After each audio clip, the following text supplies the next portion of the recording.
L'essentiel, en 30 secondes, votre intestin et votre cerveau échangent en permanence, dans les deux sens, à travers un réseau que la recherche appelle l'axe intestin-cerveau.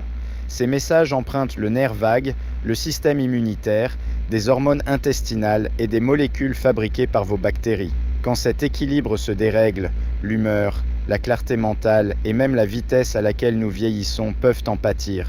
Plusieurs de ces leviers se travaillent au quotidien par l'alimentation, le sommeil et la gestion du stress.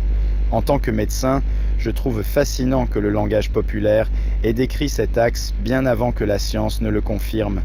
Nous parlons d'avoir la peur au ventre, une boule au ventre, l'estomac noué.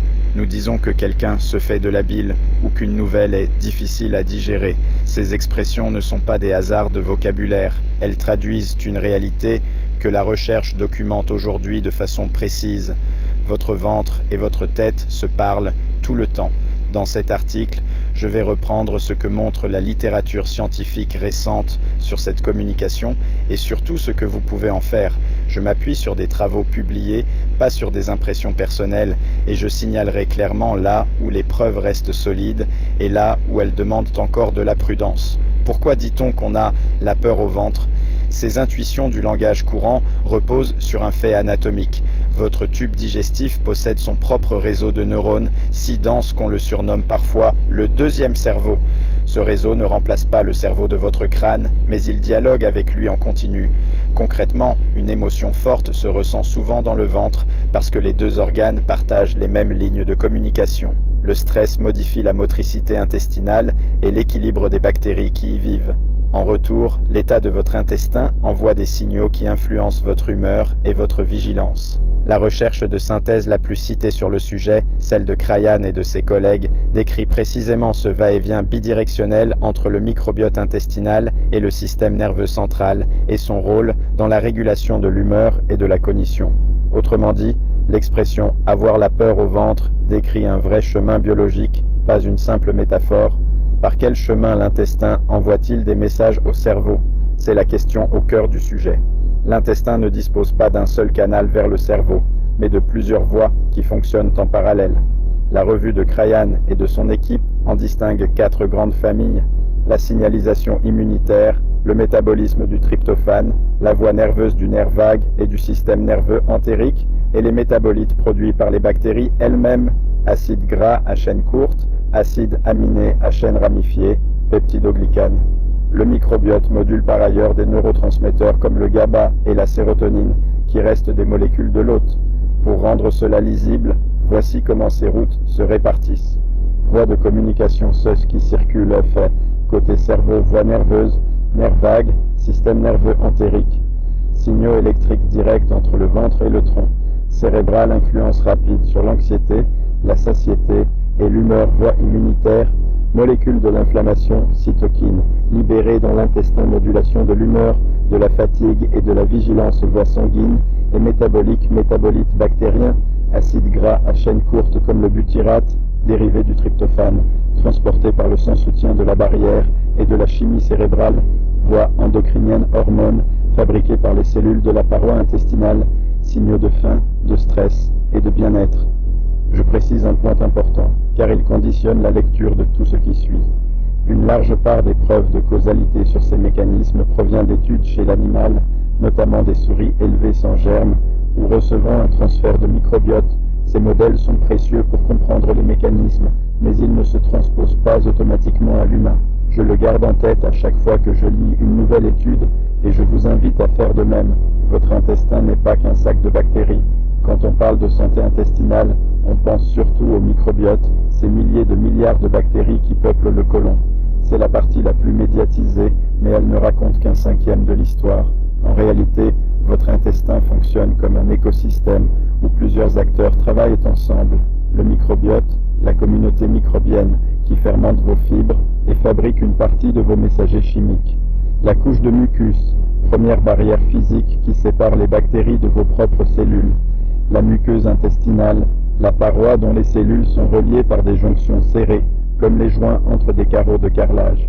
Le système immunitaire des muqueuses, qui apprend à tolérer les bonnes bactéries et à repousser les indésirables. Une grande partie de nos défenses immunitaires se concentrent d'ailleurs autour de l'intestin. Le système nerveux entérique, ce fameux réseau de neurones qui parle directement au cerveau. Ces 5 acteurs sont interdépendants. Lorsque le microbiote s'appauvrit, la couche de mucus se fragilise, la paroi devient plus perméable et l'immunité locale s'emballe. C'est cet enchaînement, plus que la seule question des bonnes ou mauvaises bactéries, qui explique pourquoi l'état de l'intestin retentit sur le reste du corps. Le nerf vague, ce câble qui relie le ventre et la tête parmi les 4 voies, la voie nerveuse mérite une attention particulière, car c'est la plus directe. Le nerf vague relie le tronc cérébral à l'ensemble du tube digestif. Il transmet des informations dans les 2 sens et participe à ce qu'on appelle le tonus vagal, c'est-à-dire la capacité de votre système nerveux à ramener le corps au calme après un stress. Une observation issue de la recherche animale illustre bien ce rôle de câble. Lorsque des chercheurs sectionnent le nerf vague chez la souris, certains effets bénéfiques d'un probiotique sur le comportement disparaissent. Le message ne passe plus. Cela suggère que, pour une partie des effets du microbiote sur le cerveau, le nerf vague sert littéralement de fil conducteur. Je rappelle que cette donnée vient de l'animal et qu'il faut rester mesuré avant d'en tirer des conclusions pour l'humain. Elle reste néanmoins une piste sérieuse et elle explique pourquoi les techniques qui stimulent le tonus vagal, comme la respiration lente, intéressent la recherche. La dépression a-t-elle une racine dans l'intestin? Voilà sans doute l'angle le plus délicat et celui où je vous demande le plus de prudence. L'idée n'est pas de dire que la dépression serait seulement une affaire d'intestin, ce serait faux et dangereux. L'idée est plus fine, une partie des troubles de l'humeur pourrait avoir une composante inflammatoire et l'intestin y joue un rôle. Le mécanisme le mieux décrit passe par le tryptophane, l'acide aminé à partir duquel votre corps fabrique la sérotonine. Quand l'inflammation augmente, une enzyme détourne le tryptophane vers une autre voie, celle de la kynurénine, ce qui laisse moins de matières premières disponibles pour produire de la sérotonine. Sur le plan des populations, une grande étude menée sur environ 2000 personnes a observé que 2 genres bactériens, Coprococcus et Dialister, étaient appauvris chez les personnes souffrant de dépression, y compris après avoir tenu compte de la prise d'antidépresseurs. A l'inverse, les bactéries productrices de butyrate, comme Coprococcus et Faecalibacterium, étaient associées à une meilleure qualité de vie mentale. Je souligne la nature de cette étude parce qu'elle pèse lourd dans l'interprétation. Il s'agit d'une observation, d'une association statistique, pas d'une preuve que le microbiote cause la dépression. Une bactérie appauvrie peut être une cause, une conséquence, ou simplement le reflet d'un mode de vie. La recherche avance sur cette question, mais nous n'avons pas encore de réponse définitive. Des bactéries qui fabriquent vos neurotransmetteurs, ce qui rend ce sujet si intrigant, c'est que certaines bactéries intestinales produisent ou influencent les mêmes molécules que celles qui régulent votre humeur, le GABA, la sérotonine, la dopamine. On les appelle parfois les psychobiotiques, un terme qui désigne les souches capables d'agir sur le cerveau via l'intestin. L'idée est séduisante, mais la question honnête est la suivante. Est-ce que compléter avec ces bactéries aide vraiment chez l'humain? La réponse actuelle est nuancée. Une méta-analyse de 34 essais cliniques a mesuré un effet des probiotiques sur les symptômes dépressifs et anxieux. Cet effet est réel sur le plan statistique, mais il reste faible, plus net, chez les personnes déjà en difficulté clinique. Dans cette même analyse, les prébiotiques ne se distinguaient pas du placebo. Un essai randomisé plus récent, mené chez des patients dépressifs, a montré qu'un probiotique multisouche ajouté au traitement habituel pendant environ 1 mois réduisait davantage les symptômes qu'un placebo, avec en parallèle une hausse des lactobacillus et une modification mesurable de l'activité cérébrale. Du côté cognitif, une méta-analyse portant sur des adultes avec un trouble cognitif léger ou une maladie d'Alzheimer a également rapporté une amélioration des scores et une baisse de certains marqueurs d'inflammation, tout en précisant que la base de preuve reste limitée. Ce que je retiens de cet ensemble, c'est une direction encourageante plutôt qu'une certitude. Les probiotiques ne sont pas un traitement de la dépression et personne de sérieux ne les présente ainsi. Ils constituent une piste de soutien dont l'ampleur reste modeste et dépend beaucoup des souches, des doses et du profil de chacun. Quel est le lien entre intestin, inflammation et vieillissement? C'est le fil qui relie tout le reste à la longévité et c'est la raison pour laquelle ce sujet m'occupe autant. Lorsque la barrière intestinale devient trop perméable, des fragments de bactéries peuvent franchir la paroi et se retrouver dans la circulation. Le corps réagit en déclenchant une réponse immunitaire. Si ce phénomène se répète et s'installe, il pourrait entretenir une inflammation de bas grade, discrète mais chronique, que la recherche associe au vieillissement et à des désordres métaboliques comme la résistance à l'insuline. Ce lien est bien décrit chez l'animal et cohérent avec les données humaines, mais la démonstration causale chez l'humain reste encore partielle. Cette inflammation silencieuse porte un nom dans la littérature sur le vieillissement, l'inflammaging, la contraction de inflammation et aging. Elle est aujourd'hui considérée comme l'un des dénominateurs communs de nombreuses maladies liées à l'âge. A l'inverse, les personnes qui vieillissent le mieux se caractérisent souvent par des niveaux d'inflammation particulièrement bas. Entretenir une barrière intestinale solide et un microbiote diversifié n'est donc pas qu'une affaire de confort digestif. C'est une pièce de la stratégie de longévité, au même titre qu'un sommeil de qualité ou qu'une activité physique régulière. Vos bactéries transforment aussi les fibres en acides gras à chaîne courte, dont le butyrate, et retravaillent d'autres molécules comme les acides biliaires. Certains de ces métabolites intéressent directement la recherche sur le vieillissement, ce qui montre à quel point la frontière entre digestion et longévité est poreuse. Votre protocole intestin-cerveau au quotidien, avant les conseils, une précision qui compte. Cet article a une visée d'information et de vulgarisation scientifique. Il ne remplace pas une consultation médicale. Si vous présentez des troubles digestifs persistants, des variations de l'humeur inquiétantes ou une maladie chronique, parlez-en à votre médecin avant de modifier votre alimentation ou de prendre des compléments. Ce qui suit décrit des habitudes de fond, pas un traitement. Diversifiez vos végétaux en visant 30 végétaux différents sur la semaine. La variété nourrit un microbiote plus riche qui fabrique davantage de butyrate, le carburant préféré des cellules du côlon et un allié de votre barrière intestinale. Ajoutez régulièrement des aliments fermentés.